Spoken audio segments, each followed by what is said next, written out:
할렐루야. 아멘. 오늘도 금요 성령 집회에 오셔서 또 하나님의 말씀과 하나님의 은혜 가운데 온전히 거하셔서 주님께서 이끄시는 대로 순종하며 살아가는 저와 여러분들의 삶이 되시기를 주님의 이름으로 간절히 축복합니다. 아멘. 유대인의 탈무드식 자녀 교육법이라고 하는 책이 있습니다. 이 책에는 저자가 유대인의 그 교육법을 토대로 육성 교육의 로드맵을 그렇게 제시하고 있습니다. 여기에서 육성 교육이라고 하는 것은 바로 영성, 인성, 그리고 품성, 그리고 다양성, 전문성, 창의성, 이렇게 6가지 영역을 이야기합니다. 이 6가지의 영역을 크게 2가지 영역으로 나눌 수가 있는데, 하나는 바로 내적인 영역이고요, 또 하나는 외적인 영역입니다. 저자는 내적인 영역은 앞서 6가지 그 육성 교육의 그 6가지 특성 가운데서 앞에 소개했던 3가지, 즉 영성과 인성과 품성으로 바로 눈에 보이지 않는 인간의 인성과 그렇게 관련된 부분으로 0세에서부터 12세까지 형성이 되며, 인성의 기초는 바로 보이지 않는 영성에 있다라고 그렇게 저자는 이야기합니다. 또한 인성은 품성을 통해서 내재되어 있는 이 본성이 밖으로 표현되는 것인데, 아담과 하와의 범죄로 바로 태어날 때부터 악한 본성을 지니고 있기에 이것을 교육하지 않으면 더 악하게 표현된다라고 주장하고 있습니다. 더불어서 이러한 내적인 영역은 주로 태어나서 가장 먼저 삶의 영역을 차지하는 가정에서 부모님의 그 삶의 모형을 통하여서 이루어지며, 지식적인 알미 아니라 바로 삶을 통하여서 습득되어지는 그런 말을 의미하고 있습니다. 그 다음으로는 외적인 영역은 바로 다양성과 전문성과 창의성입니다. 이것은 눈에 보이는 외적인 결과와 연결이 되어 있는데, 이 영역은 시간과 공간과 다양한 분야를 경험하면서 그 속에서 자기만의 전문성을 찾아서 훈련하고, 그리고 나중에는 창의성에까지 이르는 것을 목표로 삼고 있습니다. 결론적으로 이 창의성을 이루기 위해서는 앞서 내적인 영역인 영성과 인성과 바로 품성이 중요하고, 그 기초 위에 그 다음에 다양성과 전문성이 겸비되면서 결국에는 마지막 창의성이라고 하는 그런 결과물로 도출하게 된다라고 저자는 이야기합니다. 육성, 바로 6가지 영역이라는 뜻도 있지만, 이 육성이라고 하는 이 단어의 사전적인 의미는 바로 어떠한 목적을 전제로 가꾸어서 키우거나 발전시킨다라고 하는 뜻도 함의하고 있습니다. 오늘은 앞서 말씀드린 이러한 6가지의 영역을 오늘 말씀에 한번 적용해 보고자 합니다. 오늘 본문은 우리가 너무나 잘 알고 있는 마르다와 마리아의 이야기입니다. 오늘 본문이 수록된 누가복음의 누가가 저자입니까? 질문이 너무 어렵습니까? 누가 저자입니까? 라고 하는 이 질문, 물음표를 마침표로 바꾸면 답을 찾을 수가 있습니다. 누가 저자입니까? 누가 저자입니다. 누가가 기록한 이 누가복음에 처음으로 마르다와 마리아를 소개하고 있습니다. 오늘 본문 38절 말씀 우리 함께 읽도록 하겠습니다. 그들이 길 갈 때에 예수께서 한 마을에 들어가심에 마르다라 이름하는 한 여자가 자기 집으로 영접하더라. 아멘. 오늘 본문에 그들이 길 갈 때에, 그들이 누구입니까? 바로 예수님의 제자들입니다. 제자들이 길을 갈 때에 예수님께서 한 마을에 들어가셨다라고 기록했는데, 여기에서 한 마을은 바로 누가복음에서는 한 마을이라고 명확한 지명을 이야기하고 있지는 않지만, 사복음서 중에서 요한복음 11장과 12장의 그 말씀을 살펴보면 베다니라고 하는 곳으로 우리는 알 수가 있습니다. 요한복음 11장 1절과 2절 말씀입니다. 함께 읽습니다. 어떤 병자가 있으니 이는 마리아와 그 자매 마르다의 마을 베다니에 사는 나사로라. 이 마리아는 향유를 주께 붓고 머리털로 주의 발을 닦던 자요, 병든 나사로는 그의 오라버니더라. 아멘. 바로 요한복음 11장 1절과 2절에 명확하게 기록하고 있습니다. 바로 그 자매 마르다의 마을 베다니에 사는 나사로라. 베다니라고 하는 곳은 바로 감람산 맞은편에 예루살렘 남동쪽으로 약 3km 정도 떨어져 있는 작은 마을입니다. 그 마을에는 죽었다가 예수님에 의해서 다시 살아난 나사로와 그리고 예수님의 몸에 향유를 부은 마리아와 그 언니 마르다가 살고 있었다라고 말씀합니다. 이어서 오늘 본문은 마르다라 이름하는 한 여자가 자기 집으로 제자들과 예수님을 영접하였다라고 말씀합니다. 오늘 본문 38절의 그 말씀을 통해서 우리는 마르다의 성격을 조금 유추해 볼 수가 있습니다. 마르다라고 하는 이 여인은 마을 입구에 나와서 사람들과 만나고 대화하는 것을 즐겨하는 사람이었음을 알 수 있고, 뿐만 아니라 예수님을 자기 집으로 맞아들일 만큼 굉장히 외향적이고 사교적이고 그리고 적극적인 성격을 소유하고 있는 인물로 우리는 유추해 볼 수가 있습니다. 그와는 반면 동생 마리아는 39절 말씀입니다. 39절 말씀에 보면 이렇게 기록되어 있습니다. 함께 봅니다. 그에게 마리아라 하는 동생이 있어 주의 발치에 앉아 그의 말씀을 듣더니. 아멘. 말씀에 기록되어 있는 것처럼 차분하고 감수성이 예민했고 또 조용히 사색하는 내성적인 성격을 가지고 있는 여인임을 말씀을 통해서 우리는 알 수가 있습니다. 한 집에 살고 있는 자매였지만 아주 상반되는 성향을 지니고 있음을 발견합니다. 우리가 흔히 이야기하는 MBTI로 보면 마르다는 어디에 가깝죠? 그렇죠. E에 가깝고 그 다음에 마리아는 내성적인 I에 가깝다라고 그렇게 이해하실 수도 있습니다. 좌우에 계시는 분들께 우리 한번 이렇게 질문해 보시기를 바랍니다. 당신은 마르다입니까? 마리아입니까? 질문 한번 해보시겠습니까? 당신은 마르다입니까? 마리아입니까? 옆에 계신 분이 남자분이시면 그러면 당신은 나사로입니까? 이렇게. 마르다와 마리아 어떻게 보면 자매지만 전혀 다른 성향을 가지고 있습니다. 앞서 서두에 제가 소개해 드린 6가지 그 영역 가운데서 크게 구분한 2가지 영역을 적용해 보면 마르다는 어떻게 해요? 외적인 영역, 즉 다양성과 전문성과 창의성이 더 발달해 있고, 반면 마리아는 바로 내적인 영역, 영성과 인성과 품성이 더 발달해 있음을 발견할 수 있습니다. 전혀 다른 성향을 지닌 두 자매가 한 집에서 손님이신 예수님을 전혀 다른 모습으로 맞이하고 있습니다. 마르다와 마리아는 모두 바로 예수님과의 만남을 함께 기뻐했지만 그들이 예수님을 환영하고 섬기는 방식은 전혀 달랐습니다. 마르다는 예수님을 대접하기 위하여서 분주하게 식사를 준비를 했고, 마리아는 바로 예수님의 발 아래에 앉아서 예수님의 눈을 마주치며 예수님과 또 함께 대화를 나누며 예수님의 말씀을 듣고 있었습니다. 어느 것이 좋고 어느 것이 나쁘다라고 말할 수는 없습니다. 말씀을 듣는 것, 두말할 것 없이 굉장히 중요한 일입니다. 예수님이 손님으로 오셨는데 예수님 혼자 덩그러니 집에 모셔놓고 자기들은 분주하게 준비하는 일로 다른 곳에 있다라면 예수님은 굉장히 그 시간이 어렵게 다가오셨을 겁니다. 그런 예수님 곁에서 예수님의 말벗이 되어주고 예수님이 말씀하시는 것을 듣는 역할 중요합니다.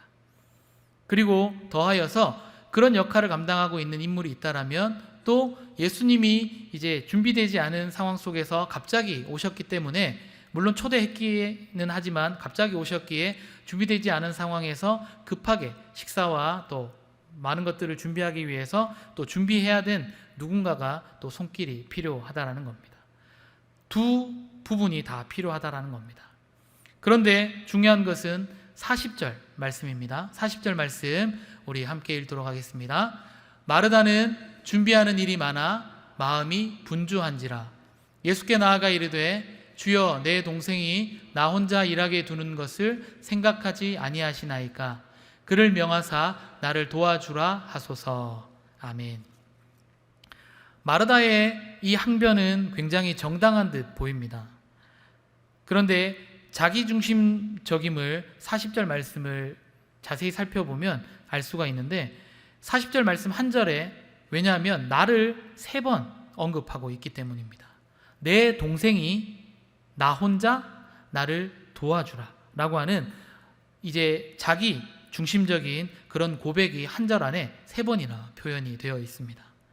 어떻게 보면 본인의 분주하고 바쁜 그러한 일들을 본인이 스스로 어렵게 감당하다 보니까 그 일들이 마음속에 불편함으로 찾아옵니다. 그래서 내 동생이 나 혼자 일하는 것을 보지 않고 나를 도와주라고 예수님께 항변하고 있습니다. 그럼에도 불구하고 41절 말씀에 예수님은 그 분주하게 마음 불편해하고 있는 마르다에게 이렇게 마르다의 이름을 부르시면서 마르다의 마음을 만져주고 계십니다. 마르다야, 마르다야. 2번 그 여인의 이름을 부르신 것은 마르다를 향한 사랑과 관심 그리고 공감의 뜻을 나타내고 있습니다. 마음이 분주하다 못해서 불편해지고 불만이 쌓여가고 있는 그 마르다를 향하여서 예수님은 정말 자비하고 인자하신 목소리로 마르다야, 마르다야 이렇게 부르고 계십니다. 마르다를 부르시면서 예수님은 예수님의 방식대로 그 상황들을 해결해 가고 있습니다. 예수님의 해결책은 마리아를 언니에게 보내는 것이 아니었습니다. 예수님은 마르다가 많은 일로 염려하고 근심하고 있는 그 상황 속에서 자신의 모습을 발견할 수 있도록 말씀으로 바로 스스로 돌아보고 깨우칠 수 있도록 예수님은 마르다의 이름을 부르면서 마르다에게 권면하고 있습니다. 오늘 본문 41절 말씀입니다. 함께 읽습니다. 주께서 대답하여 이르시되 마르다야, 마르다야, 내가 많은 일로 염려하고 근심하나. 많은 일로 염려하고 근심하나. 이 염려와 근심이라고 하는 단어, 원어적인 해석은 마음이 흐트러지고 산만한 것을 염려라고 하는 이 단어 속에 포함을 하고 있습니다. 염려라고 하는 것, 마음이 흐트러지고 산만하다라는 것이죠. 그리고 근심이라고 하는 이 단어는 이리저리 끌려다니다 문제를 일으키다라고 하는 의미를 가지고 있습니다. 마음이 흐트러져서 어쩔 줄 몰라 하고 그저 여기저기 방황하고 돌아다니고 있다라는 것을 의미합니다. 결국은 많은 일들로 인하여서 마음이 흐트러지고 산만해서 이리저리 그 마음의 불편함으로 끌려다니며 문제를 일으키고 있는 마르다의 모습이라는 뜻입니다. 이러한 가운데 예수님은 답을 알려주고 계십니다. 42절 말씀입니다. 함께 읽습니다. 몇 가지만 하든지 혹은 한 가지만이라도 족하니라. 마리아는 이 좋은 편을 택하였으니 빼앗기지 아니하리라 하시니라. 아멘. 이 말씀을 원어 성경의 해석으로 제가 다시 한번 읽어드리겠습니다. 몇 가지 일들이 필요하기는 하지만 꼭 필요한 것은 오직 한 가지이다. 마리아는 좋은 편을 택하였으며 그것을 빼앗기지 않을 것이다. 말씀하고 있습니다. 여기서 몇 가지는 물질적인 것이고 육적인 것이고 사교적인 것을 의미하고 있고 한 가지는 바로 영적인 것, 영원한 것을 의미합니다. 마르다는 다시 이야기하면 육체적인 그 배고픔을 해결해 줄 음식에 그리고 마리아는 영혼을 배부르게 하는 생명의 양식인 하나님의 말씀에 더 관심을 가지고 있다라는 뜻입니다. 결국 예수님께서는 말씀을 간절히 사모하여 듣는 마리아를 칭찬하시고 그저 마르다를 책망하신 것이 아니라 많은 일로 염려하고 근심하고 있는 마르다에게 새로운 해답을 제시해 주고 있습니다. 조금 더 나아가서 말씀을 한번 살펴보면 과연 그렇다라면 오늘 이 상황 속에서 마리아, 예수님의 발치에 앉아서 예수님의 말씀을 듣고 있는 마리아는 오늘 이 본문에 일어난 일들에 대하여서 과연 자유할 수 있을까? 예수님의 말씀처럼 마리아는 좋은 편을 택하여서 빼앗기지 않을 것입니다. 하지만 마리아에게도 아쉬움이 많이 발견됩니다. 아쉬움은 가장 먼저 가족애가 부족함을 발견합니다. 언니인 마르다가 혼자 고군분투하면서 동분서주하고 있을 때에 그러한 언니의 모습이 전혀 신경 쓰지 않았다라면 그 역시 문제입니다. 더하여서 사랑하는 예수님의 발치에 앉아서 말씀을 듣는 것을 마르다, 언니라고 왜 하고 싶지 않았겠습니까? 그런 언니의 마음을 조금이나마 헤아렸다라면 분주의 마음이 불편해하는 언니를 청하여서 언니 지금 물론 그것도 중요하지만 함께 예수님 앞에 앉아서 예수님의 말씀을 듣고 나와 함께 음식을 준비하자라고 권했을 수도 있다라는 것이죠. 결국 영적인 그 내적 영역이든 외적 영역이든 어느 한쪽으로만 치우치면 불균형이 나타나게 되고 그 불균형은 여러 문제들을 일으킬 수가 있습니다. 마르다는 너무 외향적인 영역에 몰두했고 마리아는 너무 내향적 영역에 몰두했다라는 것이죠. 어느 한쪽으로 치우쳐 있으면 건강해질 수가 없습니다. 결국 오늘 설교의 제목처럼 균형 잡힌 그리스도인이 되어야지만이 건강하게 신앙도 성장할 수 있습니다. 예배의 3요소처럼 바로 말씀과 기도와 찬양이 골고루 분포되어야지만이 바로 건강한 예배를 만들어 갈 수 있듯이 바로 내적인 영역과 외적인 영역이 함께 병행하여서 건강하게 균형을 잡아야지만이 건강하게 신앙도 성장할 수 있게 된다는 겁니다. 매년 7월과 8월이 되면 모든 교회가 여름 사역을 시작을 합니다. 여름 성경학교와 여름 수련회 등 여러 사역들을 통하여서 사랑하는 우리 다음 세대들을 신앙적으로 양육하기 위해서 수고와 노력을 쏟습니다. 그런데 항상 은혜가 있는 곳에 시험이 찾아오듯이 여러 사역들 가운데 오늘 본문의 상황이 생기게 마련입니다. 여름 성경학교든 여름 수련회든 그 짧은 시간 안에 많은 영적, 인적, 물적 자원을 총동원하다 보니까 은혜도 물론 있지만 그만큼 시험 요소들도 많이 있다라는 것이죠. 가장 범하기 쉬운 시험의 요소는 바로 여는 예배와 닫는 예배입니다. 여름 사역의 오프닝과 클로징을 담당하는 어찌 보면 정말 중요한 순서입니다. 그런데 여름 사역 가운데서 여는 예배와 닫는 예배가 형식적으로 진행될 때가 많습니다. 오히려 이후에 있는 여러 프로그램들, 순서들 준비와 진행으로 예배는 간단하게 간략하게 짧게 그렇게 예배를 드리고 그 예배를 하루속히 끝내고 그 다음 순서를 이어가려고 하는 그러한 마음이 차지할 때가 있습니다. 바로 오늘 본문의 마르다와 같은 실수를 하는 것이죠. 마리아와 같이 먼저 좋은 편을 택하여서 여는 예배부터 최선을 다할 수 있기를 주님의 이름으로 간절히 축복합니다. 여는 예배는 그저 단순하게 짧게 그냥 그 모든 행사를 여는 것에 의미를 두는 것이 아니라 그 행사에 어떻게 보면 개요입니다. 이 행사가 어떻게 준비되어 있고 또 진행할 것인가를 말씀을 통해서 함께 은혜 받는 시간이라는 것이죠. 그래서 교역자, 말씀을 전하는 교역자뿐만이 아니라 모든 교사 그리고 스텝, 학생들 할 것 없이 먼저 그 예배에 집중하여서 말씀 듣는 은혜가 있어지기를 주님의 이름으로 간절히 축복합니다. 한쪽에서는 여는 예배가 진행되고 있는데 여는 예배 뒤에 순서가 진행되어야 하기 때문에 뒤에 것을 준비하느라고 여는 예배 참여하지 않고 뒤에서 밖에서 분주하게 움직인다라면 과연 하나님 그 뒤에 있는 프로그램을 하나님 과연 기뻐하실까요? 여는 예배 함께 모든 이들이 집중하여서 말씀을 듣고 은혜 가운데서 모든 여름 행사가 시작되어질 수 있기를 주님의 이름으로 간절히 축복합니다. 더하여서 함께 말씀을 듣고 은혜 충만해서 이제는 마리아처럼 계속 그 발치에 앉아만 있는 것이 아니라 마르다처럼 이제는 모든 사역에 함께 동역해서 동참할 수 있어야 됩니다. 분명 누군가는 마르다와 같이 준비하는 일이 많아서 분주하게 움직일 텐데 그저 내가 할 일이 아니라고 생각해서 그저 분주하게 움직이는 그들을 바라만 보고 있는 것이 아니라 함께 땀 흘리면서 함께 은혜의 자리를 만들어 갈 수 있기를 간절히 축복합니다. 예배를 통하여서 받은 은혜는 바로 섬김과 봉사의 자리를 통하여서 열매를 맺을 수 있습니다. 우리에게는 마르다의 외향적인 영역과 바로 다양성, 전문성, 창의성 그 부분도 물론 필요합니다. 그에 못지않게 마리아의 내향적 영역, 영성과 인성과 품성도 필요합니다.